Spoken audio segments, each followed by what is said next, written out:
All right, what is up, New York sports fans? We're back. It's your boys, Ryan Thompson, Joe Sapienza. Hello. Here on the Sports Dream.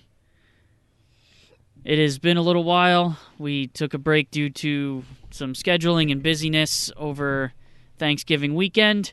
We are here. This will be our last show for this semester, as we are going to be on holiday break soon, winter break, whatever you want to call it. A lot of stuff going on the last couple weeks. I know you missed us. We missed you too. Let's start off with the most prevalent. News broke at about 11:30 a.m. this morning on Thursday, December 5th. The New York Mets have traded two unheard of prospects to me. It was Kennedy Corona, an outfielder, I believe, right? And Blake Taylor, a left-handed pitcher. I don't know who they are. I don't think they were very highly touted prospects in the Mets system, but they are off to Houston, and in return, the New York Mets will receive center fielder Jake Marisnick, familiar with Mets new manager Carlos Beltran. They were both there in 2017. Yes. I mean, Marisnick is... We talked about this before. He's a little bit better than Lagares. Yeah. He'll stay healthy, which is good. He brings a big, speed aspect to the team that they've really kind of been lacking outside of, Rosario, McNeil, and maybe Brandon Nimmo. This is very irrelevant, Ryan, but I wanted to throw this at you. I just read an article about J.D. Davis on Twitter.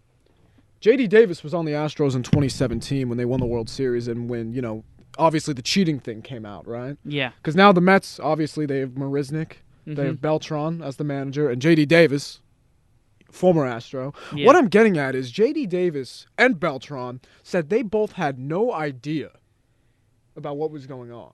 You know what I mean? Like in Houston at the time. Uh-huh. I think that doesn't look good because at this point, clearly something was going on. Yeah. And after the show, I'll show you a video of J.D. Davis getting a hit with the trash can system that they were doing. Like somebody put it on Twitter. You can probably find it if you type in J.D. Davis. But it's not a good look. Yeah. It's not. But I don't know, for what it is, as far as the Marisnick trade, I think it's not a great move. It's not a bad move. It's mediocre. It's a solid move for the Mets. He's a piece. He's not a big bat. He'll hit, he has the potential to hit like 250. He'll give you 15 home runs depending on how much he plays. But Defense. He's going to stay healthy. He's a big plus in center field. He has a career .992 fielding percentage, which for anybody who doesn't really understand, .992, that's 99.2% fielding percentage in his career. He's going to go get the ball. He's going to catch it. I think I also read a stat earlier when I was reading an article about the trade. Since, I don't remember exactly the year, but over the last 3 or 4 seasons, give or take, he's a plus 64 in defensive runs saved, which is phenomenal and something the Mets desperately need overall, especially in the outfield. So, let's hope and expect he's a good piece. More pieces, more moves to come. But this can't be it. No, this is the beginning. This is the beginning. I'm sure Van Wagenen has more things planned. He has to. The winter meetings are coming up, I believe, next week. Yeah, middle of December. So usually it'll there's still a lot of guys out there. They could use a starting pitcher. They have been linked to free agent pitcher Rick Porcello, who we have heard has mutual interest in signing with the Mets, which I think would be a great sign as a bottom of the rotation pitcher. He's a piece. He's a good piece. Obviously, we know they need to fix the bullpen. We know for Mets fans, Zach Wheeler is not going to be with the team in 2020. But honestly, coming from a fan's perspective, it sucks. It does, but I wouldn't cry about it because you know what? He got $118 million from the Phillies. Zach Wheeler wasn't worth $118 million to the Mets. When you have DeGrom, Syndergaard, and Stroman at the top of your rotation, you don't need to be paying a number 4 starter $118 million. So, you know what? I'm not going to cry about it. My thing is, because I understand when they went out and they got Stroman, back in July, and they were like, okay, we believe in this thing. Let's make a run. And obviously it didn't work out. They didn't make the playoffs. They missed by 3 games. Yeah, came close. Looking back, you could have got something for Wheeler. You could have, you know what I mean? Yeah. He's just gone now. I get it. Like, I understand their thought process and their thinking at the time. Yeah. Because, they thought they were in it. And at times it looked like they were going to. They were going to. It's just tough. But you know what? If he's worth $118 million to the Phillies, that's fine. That's ridiculous. That's fine. It is what it is. I'm not going to cry. They're crazy. I'm not going to cry about it. We'll see what the Mets do for the rest of the offseason. Yankees, on the other hand, sat down, had a chat with free agent pitcher Garrett Cole the other day, a couple days ago. They're going to be sitting down, or I don't know if this one has happened yet, but they also have a meeting scheduled. Don't remember if it had taken place yet or within the next couple days with now free agent pitcher Steven Strasburg.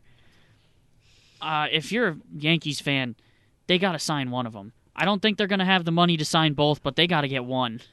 I read that the Garrett Cole interview, I read that on Twitter, it went 4 hours. Wow. So it was a very long time, They were probably buttering him up, talking about the money. Yeah. And Cole... I don't think they talked about the money, though. I had heard in that interview they went more about...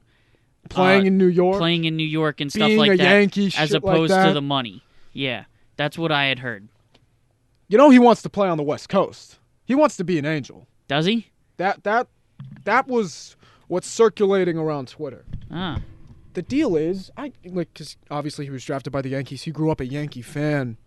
But I would love it, obviously from a Mets fan perspective. Yeah. That somehow this doesn't work out.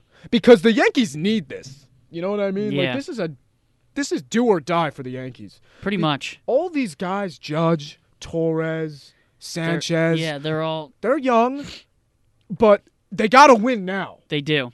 Because all those guys are in arbitration. Obviously, they are under team control.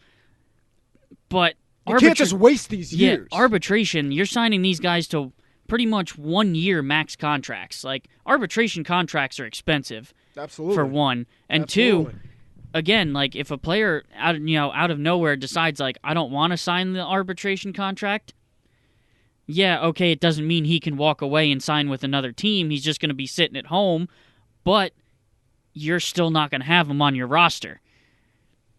So, it's a very like tumultuous and just very... That's a good word. Very just complicated situation that the Yankees are in right now.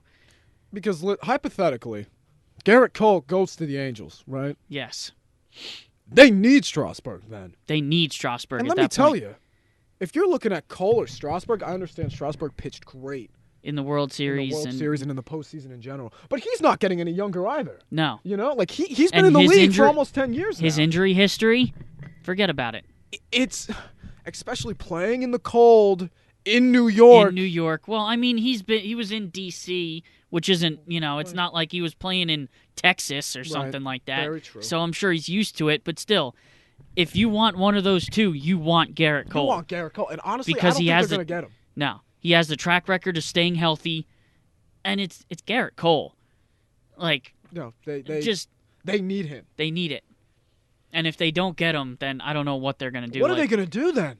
Because they are screwed. Yes, there's other free agent starting pitchers out there, but no one anywhere near the caliber. Well, look at it like this: Garrett Cole. They brought back Chapman. Yes. Right? Which is good. That's very good for them. But Betances is still out on the market, and teams are looking at him. The Mets are looking at him. The Mets are looking at him. So the odds of him going back to the Yankees, at this point, it's low. It's getting lower, yeah. Right? Chapman's not getting any younger. Yeah, I understand. Listen, he still throws hard. I'm not saying that. But they only signed him to like a 1 or 2 year deal? He's the reason. Yeah, he's the reason they lost Game 6, right? Because he gave up the home run to Altuve. Was it? Oh, I don't remember He gave that. up the hanging slider. Instead of throwing a fastball, Yeah, he threw a slider. I could pull up the video if you want. Nah, we'll look at it later. I believe you. And I mean, hey, he almost gave up the World Series for the Cubs a few years ago too. The Rajai Davis. If the Yankees, if this doesn't pan out, yeah, you're absolutely right. If it doesn't pan out, they're in trouble. They're in trouble. They are in trouble. That's all I'm going to say. Because all their best prospects are now at the major league level pretty much. Yankee fans tell me they have these kids coming up. I'm like, what kids? Yeah. Who's coming up? They're already there. Already there. Yeah. You know? And Duhar is there. Gleyber Torres is there. But let me ask Judge you this, is though. there. Like, if they go, because they offered Andujar and Frazier to the Mets for Syndergaard, but the Mets said no. Good. Which was good, yeah. Yeah. They could package Andujar and Frazier and potentially get something in return. Yeah. But what would they get? You know what I mean? That's the question. What Yeah. would they get? Because they want a starting pitcher. Yeah. But who would they get? Yeah. Who's available? Who's available? Who are they going to go after? Yeah. I don't know. That's a good question. They have a lot of work to do. And They do. Yankee fans, you got to be concerned. I would be. Yeah, absolutely. You got to be concerned about because this team. CC Sabathia is gone. He's gone. What do you got going into next season? Severino, who's been injury prone.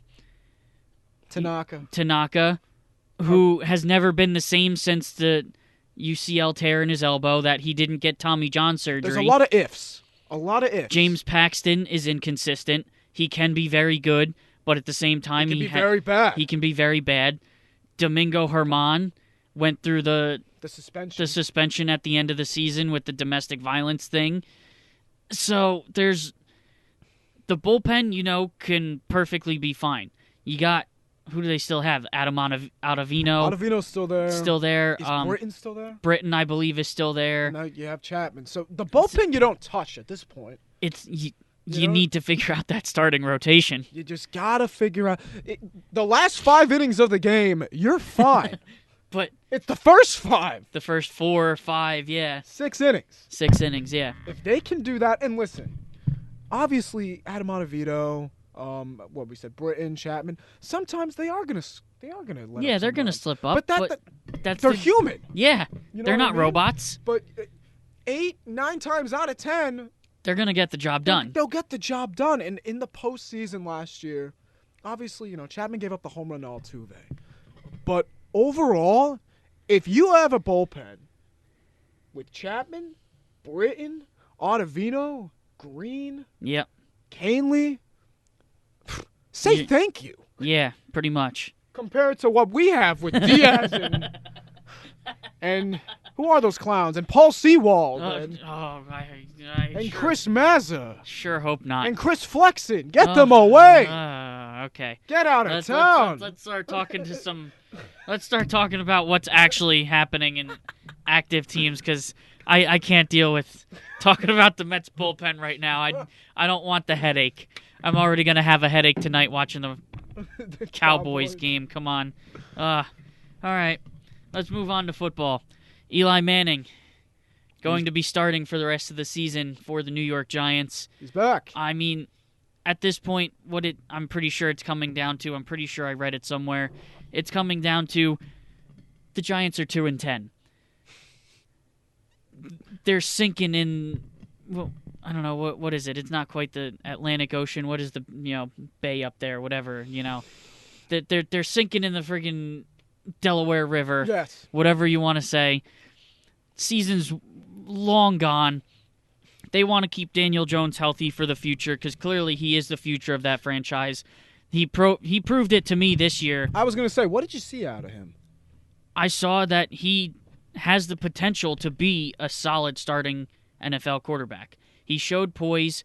He needs to work on protecting the ball a little better, which I think also goes to the Giants needing to fix their offensive line and protect him a little better. Right.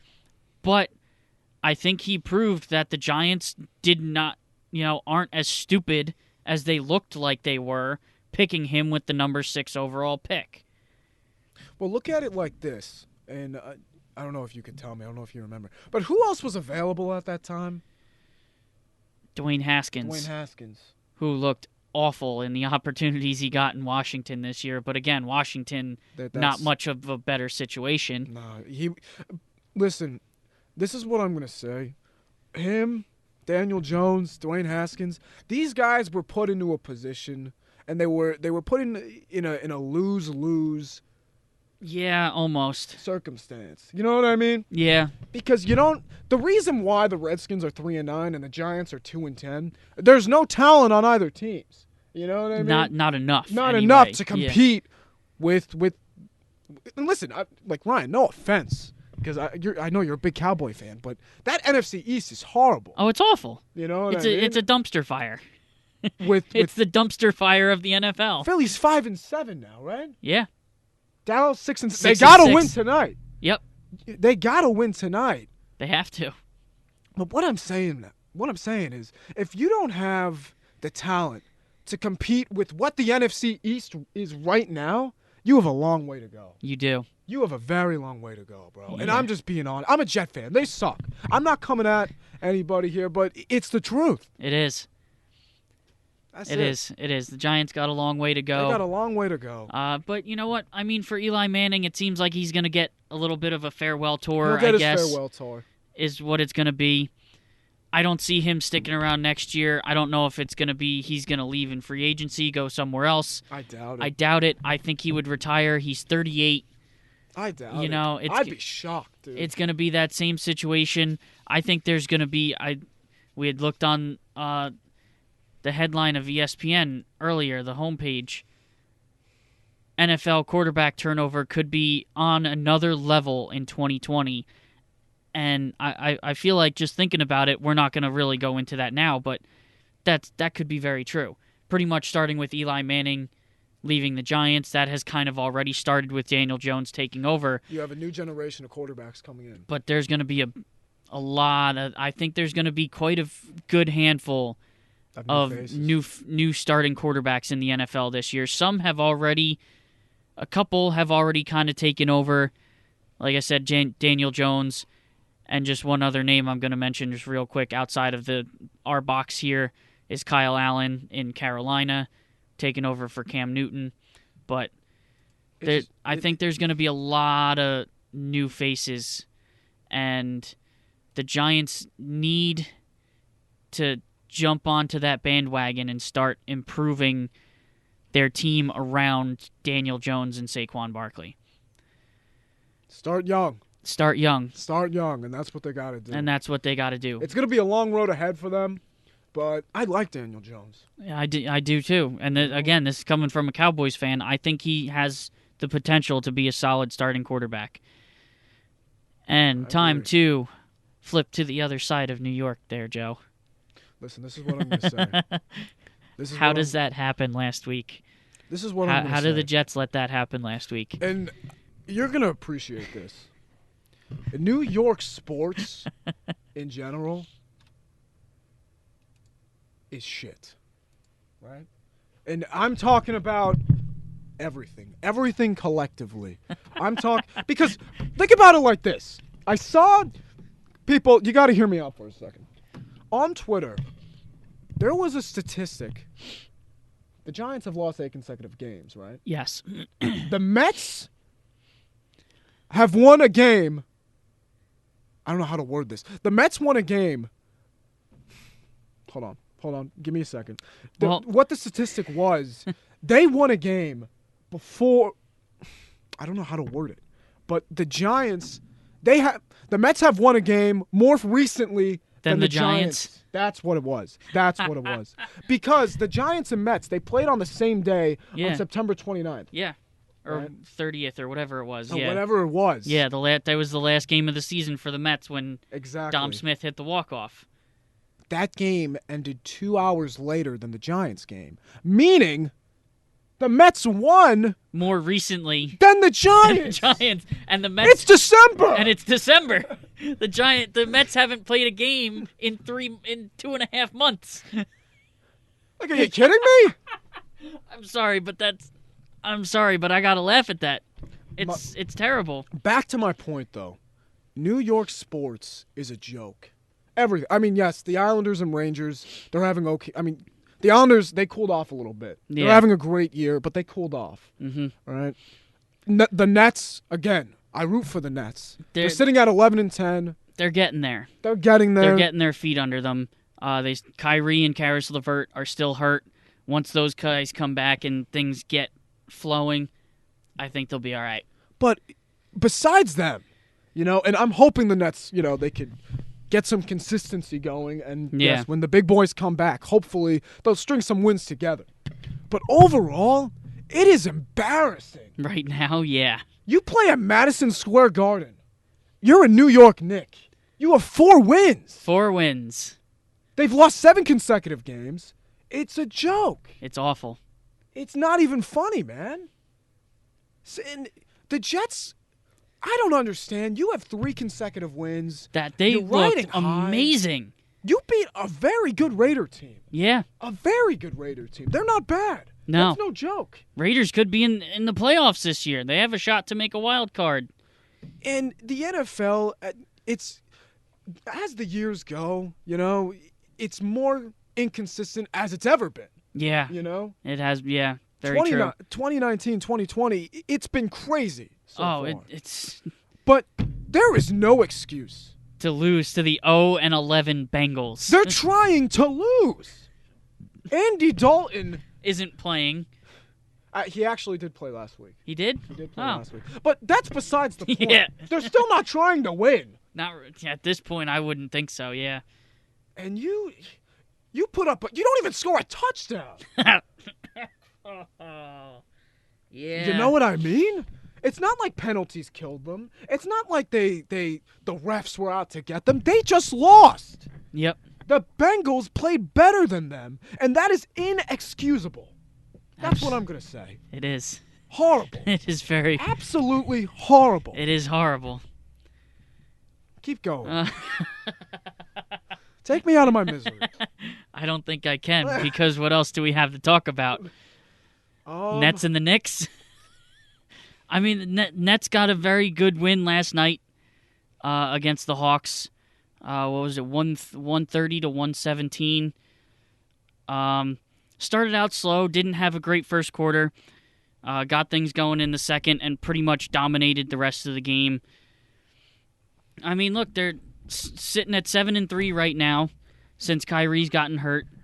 They're 7-3 since he's been hurt? Since he's been hurt. Wow. But, I mean, if you really think about it, like, early on in the season, it was a new team, Kyrie getting used to a new system. They weren't playing great. But his last couple games, he was playing hurt. He's out with a shoulder impingement right now that he sustained in, I don't even remember what game it was. I think it was early in the year. It was a game, I believe, against the Jazz. I was going to say Utah. I'm pretty sure it was Utah, and then he played in the Denver game too, I believe. And those last 2 games, he did not shoot well. Yeah, I believe he got hurt against the Jazz and played against the Nuggets, did not shoot well at all. I mean, he was averaging 30 points a game. So realistically, let's look. Okay, they lost a tough one to the Timberwolves. Lost a tough one to the Grizzlies. That was with the complete team, though. That was with LeVert. That was with Kyrie. But again, new system, figuring things out. Their defense was not playing well. They were not turning the ball over, which are 2 big things they have fixed mightily in this recent stretch of playing better. They have not been turning the ball over as much, and they've been playing much better defense. But let me tell you, man, Spencer Dinwiddie has come into his own when, because last year when D'Angelo Russell, he emerged into a superstar, he was the guy in Brooklyn at the time, And now that, D'Angelo's gone, Kyrie is a net, but he's not playing at the moment, so the guy that's kind of getting it done is Dinwiddie. Who, until Dinwiddie got hurt for a little while later last season, was a 6th man of the year candidate. Absolutely. So let's not forget the fact that Dinwiddie proved himself last year And this isn't just coming out of nowhere. This is Dinwiddie just kind of proving himself even more. I think the Nets are in good hands right now with Dinwiddie. I really do. Because they're not going to beat the Bucks. They're not going to beat those big teams. The Not teams yet, that are, anyway. Not yet, anyway. Next year, maybe. Maybe. I'll give them maybe next year when they have Kyrie and they have LeVert, Durant. they have Durant. Jared Allen has been playing phenomenal the last couple weeks. And you know what? I don't know for sure, but DeAndre Jordan helping him out maybe at practice and stuff like that. I again don't know for sure, but I feel like that could be a big thing. Helping him out is having DeAndre Jordan as that influence on Jared Allen because he's been playing phenomenal. This man, Garrett Temple. His 3-point game, phenomenal. Yeah. It's great. Because he picks and chooses his shots and doesn't just heave up threes. He makes sure he's methodical about it. As long as even if he misses it, it's usually still at least a good shot.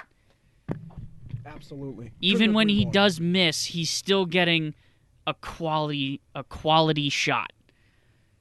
And you take a look at their schedule here, Ryan. Obviously, a tough game against the Celtics, 120-110. I was watching that game. They were in that game the whole time. Yep. And that was in Boston. Yeah. Then they come back and beat Boston in Brooklyn. Tough game against Miami. They should have beat Miami. Yeah.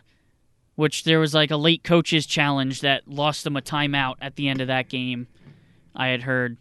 And just one more thing I want to mention about that Celtics game in Brooklyn. I was the day after Thanksgiving, and the Nets were wearing some absolutely just beautifully slick new jerseys. They're very nice. For Nets fans, I'm sure you know. For anybody else, last year it was the Nets introduced new swingman jerseys, which were just pretty much their regular black jerseys. They said Brooklyn on it, but instead of the white trim, it had multicolored trim. It was like orange, blue, yellow type of real sweet-looking jerseys. They're very sexy. Oh, they're amazing. But this year they introduced new swingman jerseys. They have that same multicolored trim, but they're white. And instead of saying Brooklyn on them, they say Bed-Stuy, which is a neighborhood in Brooklyn. And honestly, I think it is so awesome how the Brooklyn Nets are like embracing and giving back to the community of Brooklyn. It is just it's amazing. I love it. But Kyrie should be, on the mend. LeVert is, still maybe 2 or 3 weeks out. So it's still early enough where I think the Nets, can get things rolling. So, real quick on the Nets. We're looking at their schedule right now, and I'll tell you what, they're beating the teams they're supposed to beat. True. Nuggets are a tough team. Yeah. Jazz are a tough team. And those were on the road. They can't beat the Pacers. They can't beat the Pacers for whatever reason. Yeah. I don't know what it is, but they've lost like 5 or 6 straight to the Pacers or something like that. But Charlotte, Sacramento, the Knicks, the Cavs, they beat them all. Yeah. Beat Boston. Lost a tough game against Miami. Beat the Hawks. Beat the Hawks. That's the kind of play. And remember when they were 4-7 a couple weeks ago? Yeah. We were talking about the consistency. They need to change. That's consistency. Yeah. That's playing cohesive basketball. Yep. That's playing good defense. Yeah. But let me I'm going to throw one more thing out. Let's take a look at the loss to the Nuggets. And just one more thing I want to try and point out. 101-93. Yeah, 101-93. The Nets lost. Let's see. Actually, that's kind of a bad one. The Nets only actually had 7 turnovers in that game. Let's go to an even worse one. Because the Suns game. The Suns game was bad. Oh, it was awful. It was absolutely awful. If you're a good team, games like that against the Pacers and Suns, it normally doesn't happen. Yeah. You know what I mean? You might lose games, but you don't get blown out like the way they did. Look at this. Against that Suns game, though, 17 turnovers for the Nets. 17. That's a lot. That's a lot. Let's look at their most recent game. Last night, got a 130-118 victory over the Hawks. Again, Hawks team very much in transition. John Collins, one of their best players, is not playing right now. Trae Young. But damn, he had a good game last night. They had 16 turnovers in that game as well, so that kind of defeats my point. But defensively, they've done a lot better recently. The Nets had 60 rebounds in that game. Again, the Hawks not a very good rebounding team, but overall, for the most part, the Nets recently have been turning the ball over less. Let's see, here you go. 12 turnovers against Miami, not bad. You know, once you start getting like plus 15 in a game in the turnover ratio, that's when it's, you know, you're getting into the danger zone, especially when teams can score off those turnovers. But I had said it last week, when Kyrie does come back, I think he just has to try and work on keeping this type of consistency. Because Kyrie, early in the season, he was a big proponent of, he was turning the ball over a lot. Right. If he can cut down on his turnovers personally, the team's going to play so much better. Yes. Absolutely. And if they can Absolutely. If they can keep getting some defensive stops the way they have been recently, I think they'll be all right. Because, again, Kyrie was scoring 30 points a game before he got hurt. That first game where he put up 50? Yeah. In a overtime loss to the Timberwolves. What I'm going to say is, once LeVert, once Kyrie, once all these guys come back, things are going to change. Yeah, because that then adds more depth to the team. Because guess what? Spencer Dinwiddie, what he's doing in the starting lineup against other teams' starting lineups right now. Doing that off the bench. Imagine what he's going to be doing off the bench against teams' second units when it's him and Garrett Temple off of the bench. There's a lot to look forward to for the Nets. They just got to make sure they stay above water, stay above 500, and keep playing consistent basketball. Because when you play consistent basketball, you're going to lose close games. Yeah, it's going to happen. That's the way it goes. It's going to happen. But a game against the Hornets tonight, they should win. A game against the Heat, they should have won it, but yeah, but it was a tough game. It was a tough game. It happens. Heat is a very good team. Yeah, Heat are a very good team. It's going to happen. The Knicks, let's pass them over right now. They suck. Let's get a little bit into Rangers and Islanders. Both play games tonight. Again, Thursday, December 5th. Islanders against the Golden Knights, and the Rangers are in Columbus. Artemi Panarin makes his return to Columbus after signing with the Rangers this year, and he has been absolutely phenomenal this season. Panarin is just, oh my God! Like he's making the Rangers relevant all on his own, man. He pretty much is. You know, he is. Like, obviously they have other pieces; they've been doing good, but it's been a learning process, especially defensively. They have a lot of young guys on the back end that are getting a little too focused on trying to provide offense, that they haven't been playing enough defense. And they've been giving up too many good opportunities. Like, for example, the last game the Rangers played against the Golden Knights, they gave up 2 goals in the first 4 minutes of the game. And the Golden Knights were getting A+ wide open chances with Rangers in the area, just not on a man.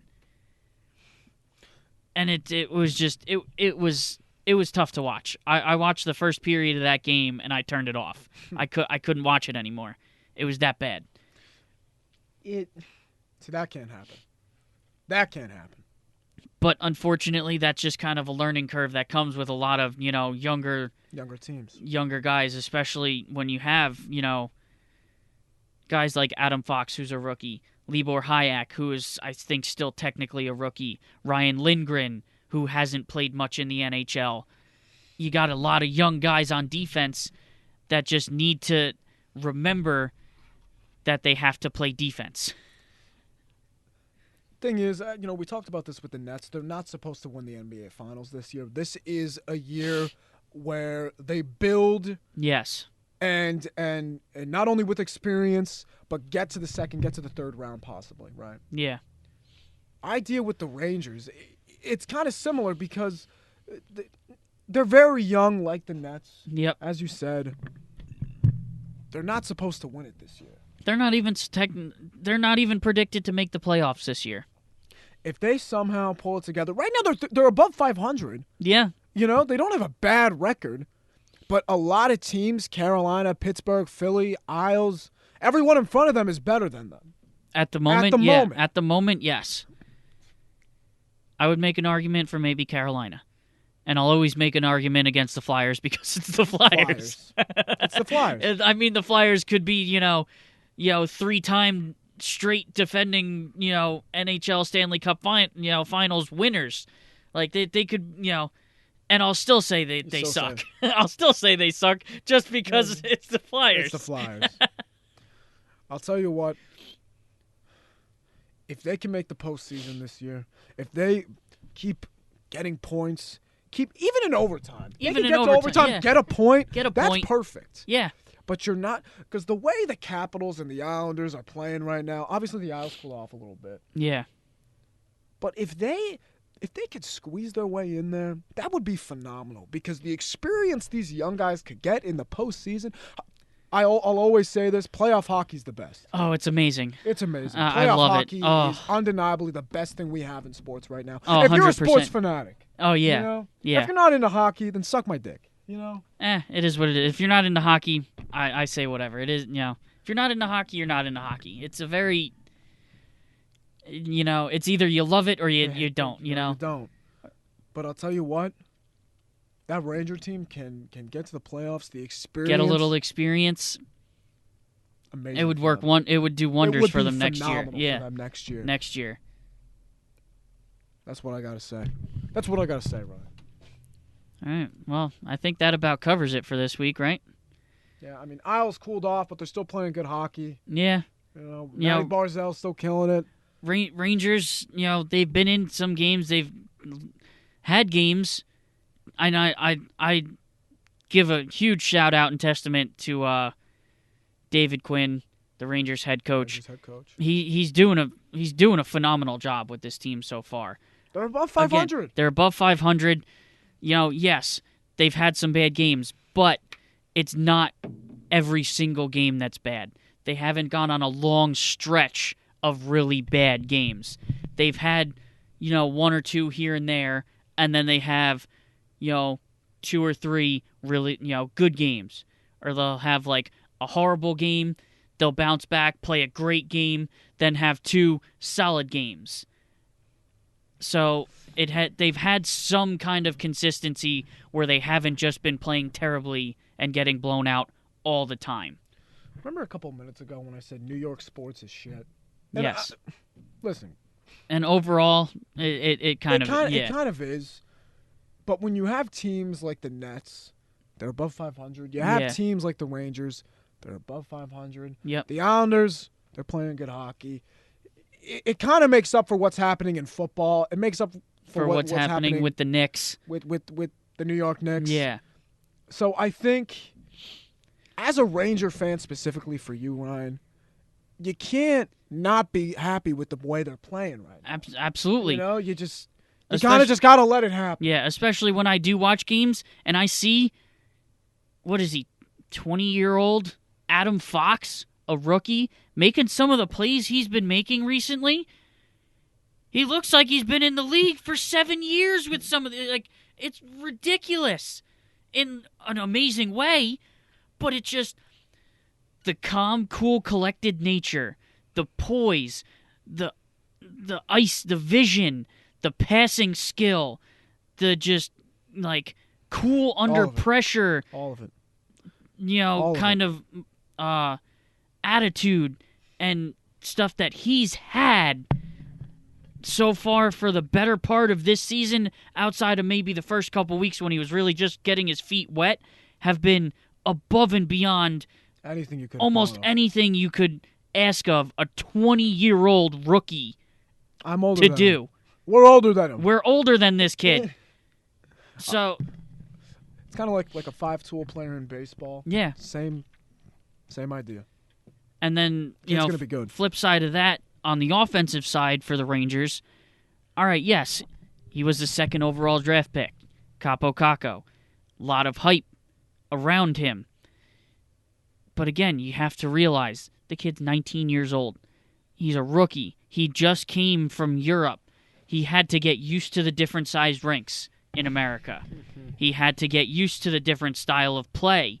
He had to get used to a lot of different things, playing in the NHL as opposed to playing overseas. How do you think this team will finish?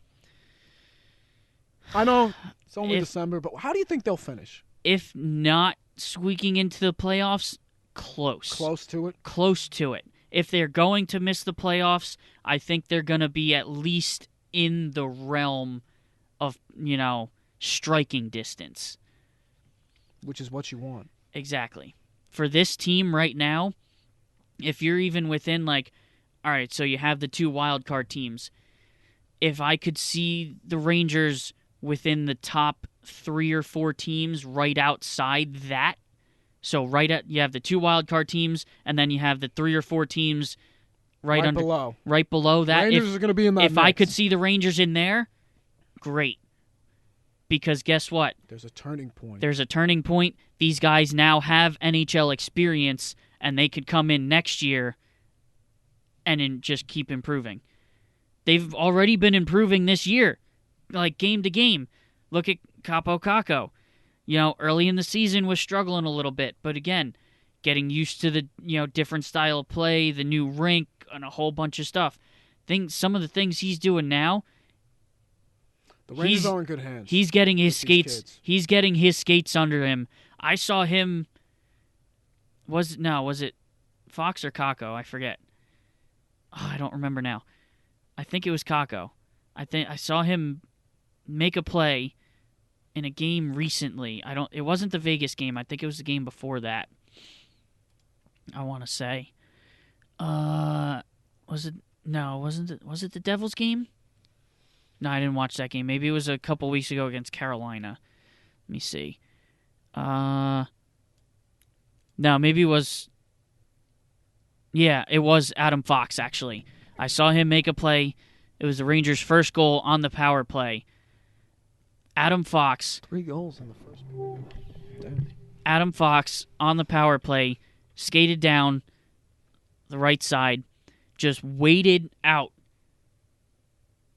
the Carolina defenseman and just made a perfect cross-ice pass to Zibanejad, who was standing right next to the goal on the left hand, goalie's right side, since he's looking out. Right. It would have been the goalie's right-hand side. Just made a perfect cross-ice, tape-to-tape pass to Zibanejad, who just snapped it right off and buried it. It was just absolutely beautiful. I tell you, they're in good hands, man. Yeah, they are. They're in good hands. And maybe, I don't think I watched any of the Devils game, but, so it was, no, actually, maybe that was the one I was also thinking of against on the power play. The Rangers. Again, power play, Capo Caco, I think, had made a pass to Adam Fox, which I think might have been a very good goal as well. But that's just, I'm saying, Adam Fox, what is he? Okay, 21. I was a year off. Sorry. But still, 21-year-old rookie looking amazing. Capo Caco has his skates under him. He's been playing a lot better. He's been, getting some assists, making some just phenomenal passes. Rangers are looking up. Again, making the playoffs this year. Might be a stretch, but might be a stretch. They could surprise some people, but for the future, it's looking bright. And that is how you end another episode of the Sports Dream, Ryan. Yeah, because I don't really think we have to go to our segment of the dream. We were going to talk about the Yankees pitching staff, but we kind of did that at the beginning of this episode. Yeah, I went all in on that. Yeah, we went all in on that.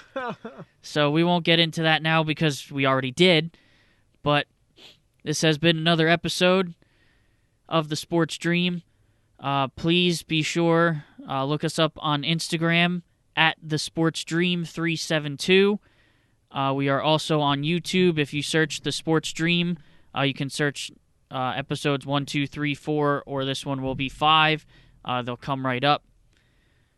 And that's about it for us. Like I said, we're going to be going on hiatus for the holidays. I say Merry Christmas. Just got to say it. But for all those who don't, happy holidays. I get it. We're not here to judge. We're not here to judge. I get it. Point is, stay safe, stay healthy, and happy to all those, families and everything all over the place, wherever you may be. If you're able to be with your family, or at least thinking about your family, that is a blessing in itself. A blessing in itself. So we will see you, hopefully, well, not see you, but hopefully we will be back recording some more in January. We'll be back when school starts up again for us. But for now, this is The Sports Dream, signing off. Bye. Talk to y'all later.